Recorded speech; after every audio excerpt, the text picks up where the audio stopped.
BPL এর খবর শুরুতেই।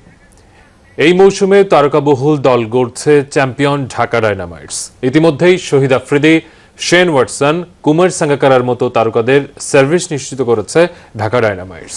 এদিকে কোচ মাহেলা জয়াবর্ধনের নেতৃত্বে ক্রিস লিন আর পাকিস্তানি জুনায়েদ খান সরফরাজদের নিয়ে শিরোপা লড়াইয়ের জন্য প্রস্তুত হচ্ছে খুলনা টাইটান্স। 4 নভেম্বর শুরু হচ্ছে বিপিএল এর নতুন আসর। টুর্নামেন্ট শুরুর বেশ কিছু সময় বাকি থাকলেও আগেভাগেই বিদেশি ক্রিকেটারদের দলে ভিড়িয়ে শক্তিশালী দল গোছাতে শুরু করেছে একাধিক ফ্র্যাঞ্চাইজি। ঢাকা কেন্দ্রিক বিপিএল স্বভাবতই সবচেয়ে জনপ্রিয় ঢাকা ডায়নামাইটস। সমর্থকদের চাহিদা আর শিরোপা ধরে রাখার মিশনে সবচেয়ে তারকাবহুল দল এখন পর্যন্ত গড়েছে ঢাকা। ইতিমধ্যেই Pakistani superstar Shahid Afridi, Shane Watson, Kumar Sangakkara, Mohammad আমের, সুনীল নারিন ও এভেন লুইসের সার্ভিস নিশ্চিত করেছে দলটি। টুর্নামেন্ট শুরুর আগে আরও কিছু নামী বিদেশি ক্রিকেটার যোগ হতে পারে ঢাকার ডেরায়। সেই সাথে সবকিছু ঠিক থাকলে আইকন ক্রিকেটার সাকিব আল হাসান সঙ্গে নাসির হোসেন, মুস্তাফিজুর রহমানকে রিটেইন করার কথা ডায়নামাইটসে। গেল আসরে ঢাকার হয়ে খেলা মাহেলা জয়াবর্ধনে এবার কোচের ভূমিকায় থাকছেন। কোচ হিসেবে মুম্বাই ইন্ডিয়ান্সকে 10ম আইপিএল এর শিরোপা জেতান তিনি। তাই তো স্টুয়ার্ট লর পরিবর্তে এবার এই লঙ্কানের সার্ভিস নিশ্চিত করেছে খুলনা টাইটান্স। কোচের পাশাপাশি 4 বিদেশি ক্রিকেটারের সার্ভিস নিশ্চিত করেছে দলটি। কলকাতা নাইট রাইডার্সের হয়ে মাঠ মাতানো অস্ট্রেলীয় ওপেনার ক্রিস লিনের সঙ্গে চুক্তি করেছে টাইটান্সরা। সেই সাথে চ্যাম্পিয়ন্স ট্রফি মাতানো 3 পাকিস্তানি সরফরাজ আহমেদ, জুনায়েদ খান ও লেগ স্পিনার সাদাফ খানকে ডেরায় ভেরিয়েছে খুলনা। হাসিনুর রহমান, যমুনা স্পোর্টস।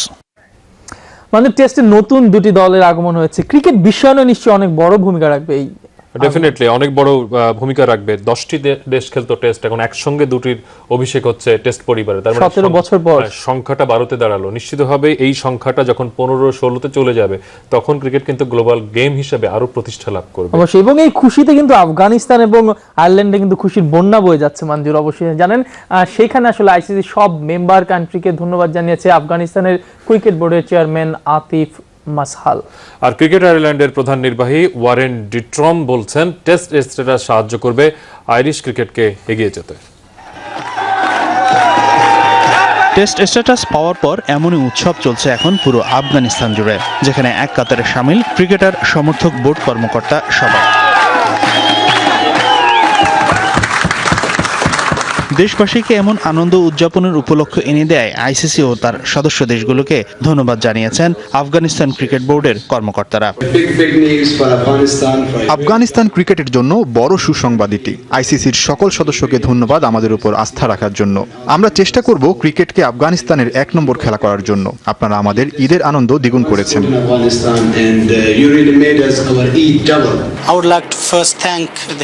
আমি আইসিসি চেয়ারম্যান শশাঙ্ক মনোহরকে সবার আগে ধন্যবাদ দেব, কারণ দায়িত্ব নেওয়ার পর প্রথম মিটিংয়েই তিনি আমাকে বলেছিলেন তোমাদের জন্য সুসংবাদ আসছে। দেখুন কত বড় আনন্দের উপলক্ষ এনে দিলেন তিনি। আইসিসির পূর্ণ সদস্যপদ পাওয়ার পর আফগানিস্তান ক্রিকেট বোর্ডে কেক কেটে আনন্দ উদযাপন করেন কর্মকর্তারা। টেস্ট স্ট্যাটাস পাওয়ায় বাংলাদেশ ক্রিকেট বোর্ড থেকে শুরু করে অন্যান্য বোর্ড, বিশ্বের সাবেক ও বর্তমান ক্রিকেটাররা অভিনন্দন জানিয়েছেন আফগানিস্তান ও আয়ারল্যান্ডকে। তবে আফগানিস্তানের মতো ক্রিকেট ততটা জনপ্রিয় নয় আয়ারল্যান্ডে, তাই তো স্বভাবতই ততটা উচ্ছ্বাস নেই সাধারণ আইরিশদের মাঝে। তবে দেশের ক্রিকেট প্রেমীরা খুবই খুশি সর্বোচ্চ পর্যায়ে খেলার সুযোগ পাওয়ায়। টেস্ট স্ট্যাটাস মানে আয়ারল্যান্ড এখন ক্রিকেট বিশ্বের বড় শক্তি, ক্রিকেট বিশ্বের দ্বিতীয় জনপ্রিয় খেলা। এই সুযোগ আমাদের সাহায্য করবে আরো শক্তিশালী দলে পরিণত হতে। লম্বা সময়ের স্বপ্ন পূরণ হয়েছে আফগানিস্তান ও আইরিশ সমর্থকদের। এবার মাঠের খেলায় নিজেদের যোগ্যতার প্রমাণ দিতে হবে টেস্টের নবীনতম এই 2 সদস্যকে। হাসিনুর রহমান, যমুনা স্পোর্টস। সবুজ, ওয়ানডে লিগ যেটি হবে এবং টেস্ট চ্যাম্পিয়নশিপ যেটি হবে সেটির ফরম্যাট নিশ্চিত হবে হয়তো কিছুক্ষণের মধ্যে আমরা জেনে যাব। এবং সবকিছু ঠিক থাকলে আসলে কিন্তু আইসিসির এই মিটিংয়ে ওয়ানডে লিগ এবং টেস্ট চ্যাম্পিয়নশিপ কিন্তু প্রস্তাবিত যে প্রস্তাবনাটা আছে সেটা কিন্তু পাশ হওয়ার জোরালো সম্ভাবনা রয়েছে।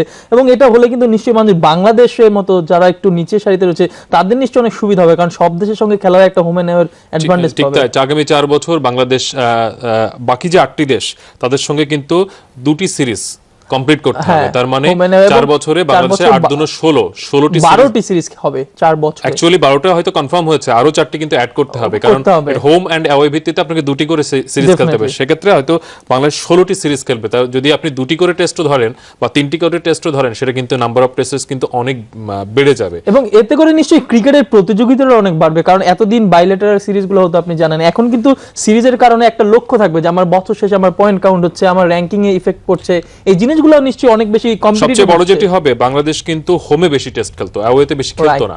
এখন কিন্তু অ্যাওয়েতে বেশি টেস্ট খেলার সুযোগ পাবে। অ্যাওয়েতে বেশি টেস্ট খেললে হবে কি, বাংলাদেশ দলের কিন্তু দক্ষতা আরো বাড়বে এবং টেস্ট ম্যাচে বাংলাদেশ তাদের যে শক্তির জায়গাটা সেটা আরো বেশি প্রুভ করতে পারবে। তার মানে কি, পেস বোলিংটা আরো বেশি স্মুথ হবে। বাংলাদেশের স্পিনাররা হোম কন্ডিশনে অনেক ভালো করেন, তাদেরও কিন্তু ওই যে বাইরের কন্ডিশনে খেলার সেই একটা চ্যালেঞ্জটাও এখন নিতে অভিজ্ঞতা হবে। সুতরাং সব মিলে কিন্তু বাংলাদেশের জন্য খুব ভালো একটা সুযোগ। অবশ্যই মঞ্জুর।